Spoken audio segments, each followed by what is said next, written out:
Welcome to all aspirants. நாம இன்னைக்கு 25 September current affairs பார்க்க போறோம். செஷனுக்குள்ள போற முன்னாடி நேத்துக்கான ஜிகே கொஸ்டின் பார்த்துடலாம். ஷொக்ராய் மற்றும் சரகுல் எந்த மாநிலத்தின் நடனம்? ஜார்க்கண்ட். கர்கா மற்றும் சுக்கி குனிதா எந்த மாநிலத்தின் நடனம்? கர்நாடகா. மாஞ்ச் மற்றும் சர்குலா எந்த மாநிலத்தின் நடனம்? மத்திய பிரதேசம். போவாடா மற்றும் தாமாஷா எந்த மாநிலத்தின் நடனம்? மகாராஷ்டிரா. உத்தரகாண்ட் மாநிலத்தில் இருக்கக்கூடிய பழங்குடியினர் புக்சா, ஜோன்சாரி, காஸ் மற்றும் தாரு. ராஜேந்திர பிரசாத் 1962ஆம் ஆண்டு பாரத ரத்னா விருது வாங்கியிருக்காங்க. வல்லபாச்சாரியாவை அச்சுனத பாதர் அப்படின்னு சொல்லுவாங்க. வல்லபாச்சாரியா சுத்த அத்வைத்தம் அப்படிங்கிற தத்துவத்தை நிறுவியிருக்காங்க. சட்டத்தின் ஆட்சி, ஒற்றை குடியுரிமை, சிஏஜி அலுவலகம், அமைச்சரவை அமைப்பு, இந்த விஷயங்களை நாம பிரிட்டன் நாட்டுல இருந்து எடுத்துக்கிட்டோம். 7வது ஐந்தாண்டு திட்டம் 1985ல இருந்து 1990 வரைக்கும் நிலுவையில் இருந்துச்சு. ஸோ இந்த 7வது ஐந்தாண்டு திட்டத்துல நாம எந்த விஷயத்துக்குலாம் முக்கியத்துவம் அளிச்சிருந்தோம் அப்படின்னா, வேலை வாய்ப்புகள், உணவு தானிய உற்பத்தி, தனியார் துறைக்கு முன்னுரிமை. 7வது ஐந்தாண்டு திட்டம் வெற்றில முடிஞ்சது. ஏன்னா நம்ம பிக்ஸ் பண்ண டார்கெட் 5%, ஆனா நமக்கு கிடைச்சது 6.01%. நாடாளுமன்ற உறுப்பினர் பதவிக்கான தகுதிய பிரிவு 84ல சொல்லியிருக்காங்க. ஷனோ தேவி மாநில சட்டசபையின் முதல் இந்திய பெண் சபாநாயகர். சாந்தால்ஸ் கிளர்ச்சி 1855ல இருந்து 1856 வரைக்கும் சித்து மற்றும் கன்கு தலைமையில நடந்துச்சு. ஆந்திர பிரதேசத்துல கொண்டாடக்கூடிய ஒரு சில முக்கியமான பண்டிகை உகாதி, பிரம்மோற்சவம். அரவிந்த கோஷ் யோகாவின் தொகுப்பு, மனித சுழற்சி அப்படிங்கிற புத்தகங்கள் எழுதியிருக்காங்க. இன்னைக்கான திட்டம் பரம் பரகத் கிருஷி விகாஸ் யோஜனா. இந்த திட்டம் 2015ஆம் ஆண்டு விவசாய அமைச்சகத்தால் அறிமுகமாச்சு.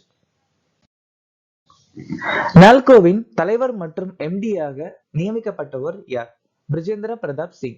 ஆஸ்கார் 2024க்கான இந்தியாவின் அதிகாரப்பூர்வ நுழைவுத் தேர்வாக இந்த திரைப்படம் தேர்வு செய்யப்பட்டுள்ளது. லபதா பெண்கள். தொழுநோயை ஒழித்த உலகின் முதல் நாடாக உலக சுகாதார அமைப்பால் அதிகாரப்பூர்வமாக அங்கீகரிக்கப்பட்ட நாடு எது? ஜோர்டன். சோ தொழுநோய்க்கு இன்னொரு பேரு ஹான்சன் டிசீஸ் அப்படின்னு சொல்லுவாங்க. ஹான்சன் டிசீஸ் அப்படின்னு சொல்லுவாங்க. உலக ஆடியோ விஷுவல் மற்றும் என்டர்டைன்மெண்ட் உச்சி மாநாடு 2025 நடத்தும் நாடு எது? இந்தியா. சோ இந்த மாநாட ஷார்ட்டா வேவ்ஸ் அப்படின்னு சொல்லுவாங்க. இலங்கையின் அதிபராக தேர்ந்தெடுக்கப்பட்டவர் யார்? அனு ரகுகுமார் திசநாயக்கா. மிக்கல் மிசிஸ்டின் ரஷ்ய நாட்டுடைய பிரதமர். மகமது இட்ரிஸ் டெபி சாட் நாட்டுடைய ஜனாதிபதி. லாய் சிங்தே தாய்வான் நாட்டுடைய அதிபர். அல்லாமே ஹலினா சாட் நாட்டுடைய பிரதமர். ஹல்லா டோமஸ் டோட்டிர் ஐஸ்லாந்து நாட்டுடைய ஜனாதிபதி. கைமல் மடோரி துனிசிய நாட்டுடைய பிரதமர். பெய்டோங் தொங் ஷினவத்ரா தாய்லாந்து நாட்டுடைய இளம் வயது பிரதமர். மைக்கேல் பார்னியர் பிரான்ஸ் நாட்டுடைய பிரதமர். ஃபைட் 100 விருதுகள் 2024 சிறந்த பெண் வீராங்கனை விருதை வென்றவர் யார்? Judith Polgar. சிராக் ஷெட்டி மற்றும் சாத்விக் சாய்ராஜ் ராங்கிரெட்டி மேஜர் தயான்சந்த் கேல் ரத்னா விருது வாங்கியிருக்காங்க. தீபிகா சோரன் ஹாக்கி இந்தியா அசுந்தா லக்ரா விருது வாங்கியிருக்காங்க. நோவக் ஜோகோவிக் மற்றும் ஐதானா பொன்மதி லாரஸ் உலக விளையாட்டு வீரர் விருது வாங்கியிருக்காங்க. ரோஹினி லோகோண்டே மற்றும் நர்சிங் திலீப் போஸ் வாழ்நாள் சாதனையாளர் விருது வாங்கியிருக்காங்க. Abhinav Bindra IOCL Olympic order விருது வாங்கியிருக்காரு. லாலியன் சுவாலா சாங்தே மற்றும் இந்துமதி கதிரேசன் 2024ஆம் ஆண்டின் AIFF வீராங்கனை விருது வாங்கியிருக்காங்க. சிங்கப்பூர் கிராண்ட் பிரி 2024 வென்றது யார்? Lando Norris.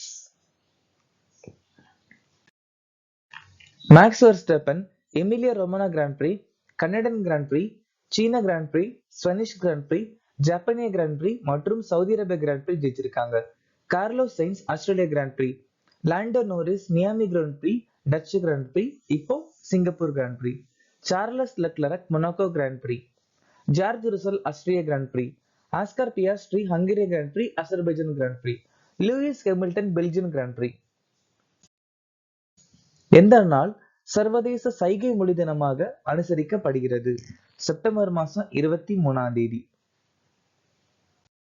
இந்த வருஷத்துக்கான மைய கருத்து சைகை மொழி உரிமைகளுக்காக பதிவு செய்யவும். ஜூலை 29 சர்வதேச புலிகள் தினம். ஆகஸ்ட் 1 தேசிய மலையேறும் நாள். ஆகஸ்ட் 9 உலக பழங்குடியினரின் சர்வதேச தினம். ஆகஸ்ட் 13 உலக உறுப்பு தான தினம். ஆகஸ்ட் 20 சத்பாவனா திவஸ். ஆகஸ்ட் 23 தேசிய விண்வெளி தினம். செப்டம்பர் 8 சர்வதேச எழுத்தறிவு தினம். 19வது திவ்ய காலா மேளா 2024 எந்த நகரத்தில் நடைபெற்றது? விசாகப்பட்டினம். டெக்னோடெக்ஸ் 2023 மற்றும் வேர்ல்டு ஸ்பைஸ் காங்கிரஸ் 2023 14வது பதிப்பு மும்பைல நடந்துச்சு. 8வது இந்திய சர்வதேச அறிவியல் விழா 2022 மற்றும் அறிவியல் இலக்கிய விழா விஞ்ஞானிக்கா போபால நடந்துச்சு. மின் ஆளுமைக்கான 26வது தேசிய மாநாடு இந்தூர்ல நடந்து முடிஞ்சிருக்கு. 9வது இந்திய சர்வதேச அறிவியல் விழா 2024 ஹரியானால நடந்து முடிஞ்சிருக்கு. 12வது திவ்ய கலா மேளா 2023 சூரத்ல நடந்து முடிஞ்சிருக்கு. 37வது சூரஜ்குண்ட் மேளா ஹரியானால நடந்து முடிஞ்சிருக்கு. மைய மாநிலம் குஜராத். பங்காளியில கூட்டாளி நாடு டான்சானியா. முக்கிய மந்திரி நகர் உன்னயன் பரகலப் திட்டத்தை எந்த மாநிலம் தொடங்கியுள்ளது? திரிபுரா மாநிலம். இந்த திட்டம் ஒரு வாட்டர் சப்ளை ப்ராஜெக்ட் அப்படின்னு சொல்லலாம். அதாவது தண்ணீரை கொண்டு வழங்குற ஒரு திட்டம் அப்படின்னு சொல்லலாம். மொத்த செலவு 530 கோடி. இந்த திட்டத்துடைய மொத்த செலவு 530 கோடி. இந்த 530 கோடியும் திரிபுரா மாநிலத்துக்கு கடனா வழங்கினது ஏடிபின்னு சொல்லக்கூடிய வங்கி. திரிபுரா மாநிலம் இந்தியாவின் முதல் விண்வெளி தொழில்நுட்ப மையத்தை அறிமுகப்படுத்தியிருக்காங்க. அப்புறம் அமர் சர்க்கார் போர்ட்டல் அறிமுகப்படுத்தியிருக்காங்க. அப்புறம் ஃபென்னி பாலம். அப்புறம் முக்கிய மந்திரி ஷா ஷர்மி கல்யாண் பிரகல்ப் திட்டம் அறிமுகப்படுத்தியிருக்காங்க. இந்தியாவின் முதல் உயிர் கிராமம் அதாவது பயோ வில்லேஜ் தஸ்பாரா திரிபுரா மாநிலத்தில் அமைஞ்சிருக்கு.